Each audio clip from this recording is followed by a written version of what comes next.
Immortals of Aveum is an FPS game where you take on the role of Jack, a once powerless boy living in the streets of Saren with his friends, whose magical powers begin to manifest upon the destruction of his city.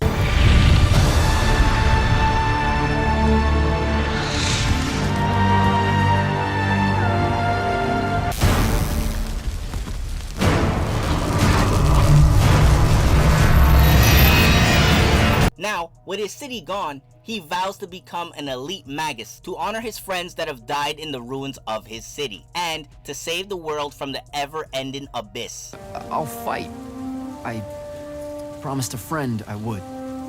Promised my family. I want to be an immortal. I want to fight this war as one of you. One of the elite. Now, I decided to play this game simply because I thought the main character on the cover art looked badass, and because the gameplay actually looked pretty cool. So I wanted to see if both of those things were true, and so far so good. Now this is the part where I move on to my likes about the game, but before I do, I like to mention this particular part I found rather interesting. Right after you complete chapter 1, you're introduced to the opening cinematic of the game, which very much felt like I was watching a goddamn movie the way they were showcasing it. But it's the ending shot they used that I couldn't help but scream, "Yo, no way!" Now, reason for my screeching is because in that moment, I realized the whole cinematic, including the ending scene, gave off huge Justice League vibes. I mean, look at these two side by side and tell me I'm not crazy.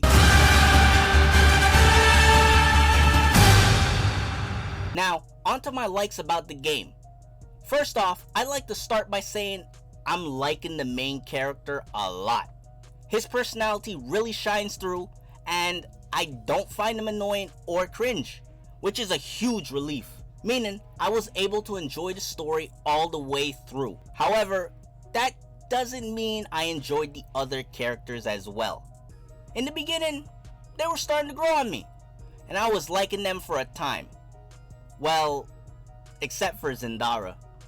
She was kind of a hard ass. But my fondness for them quickly grew into frustration. They just became more annoying and self-righteous, and I couldn't vibe with it. Maybe you guys agree with me or disagree. I don't know. Let me know if you felt the same way or not. Everyone here has a story that starts or ends with Rasharn attacked. And everyone here has survived those stories. But there are so many that didn't. Too many. Their names fill the walls of this place. No more names. The gameplay was pretty fun and unique. Unique because you'll gain access to 3 sigils, blue, red, and green. They act as your primary way of attack. The blue sigil functions like a rifle, the red like a shotgun, and green like a machine gun. The combat can be situational, and that's what makes it fun. It keeps you on your toes, and it matters what sigil and magic you decide to use in the midst of battle.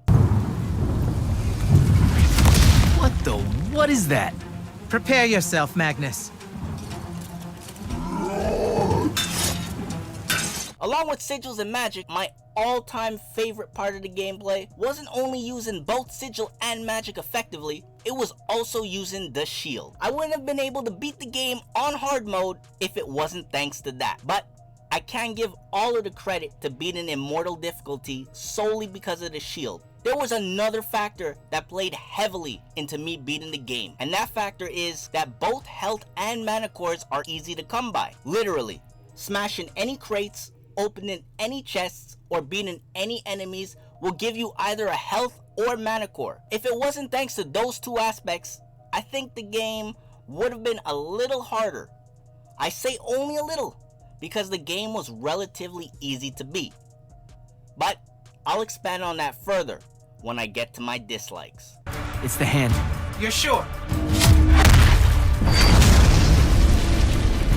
Okay then. Definitely sure. This just got very important, sir. Agreed. You're clear for recon only. Follow, but do not engage. Find out what the hand is looking for. Kirkin,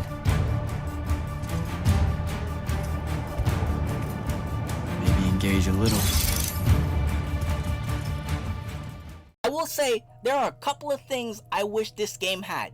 New Game Plus mode is one of them, followed up with a harder difficulty mode, and scarcer health and mana core drops. If the game had any of these options available after you've beaten your first playthrough of the game, then I'd say there's definitely replayability. If A, you want to carry over your saved game data to a much more harder difficulty to be better prepared for tougher fights. Example, if they had a mode called Grand Magistrate unlocking after beating the game, and it had scarcer health and mana core drops, you bet your immortal ass you're coming prepared for that shitstorm.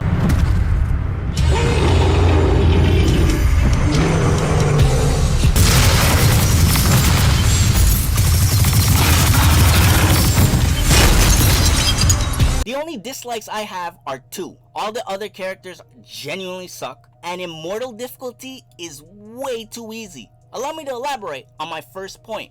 The reason why I mentioned earlier that they were too self-righteous and annoying was because during multiple moments of the game, their ideologies and why they're fighting did not make any sense.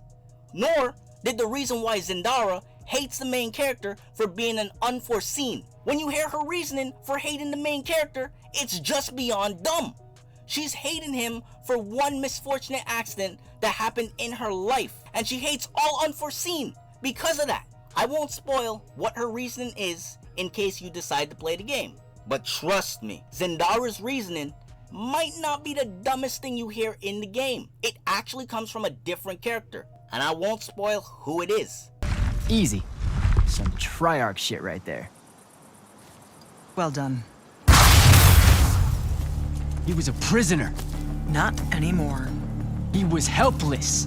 Rasharnians are never helpless. I just saved him the trouble of trying to kill us later. Finally, onto my last point, why the game was so easy. And it wasn't simply due to the shield or health and mana cores dropping like flies. It's actually that the boss fights were way too damn easy, especially in hard mode. I didn't struggle once to beat a boss, and the shield basically canceled out any damage I would have received from the bosses, which is why I think there should have been a harder mode unlocked after beating the game.